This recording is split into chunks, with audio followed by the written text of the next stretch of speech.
প্রমাণ দেয় মা তোমার চলার পথ ভুল হয়ে যায়, তোমার কেন তোমার স্বামীর কেন চলার পথ ভুল হওয়ার কারণে এই জিনিসগুলো তোমাদের আজকে মানে বেশ ভালোই ছিলে, বাবা মার আশীর্বাদ কৃপাতে অনেকটা সুস্থ অনেক এগিয়ে গেছিলে, আবার পিছিয়ে পড়েছিল।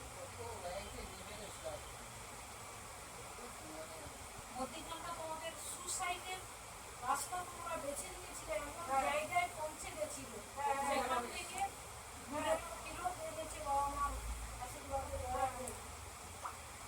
জায়গা আবার পরিবর্তন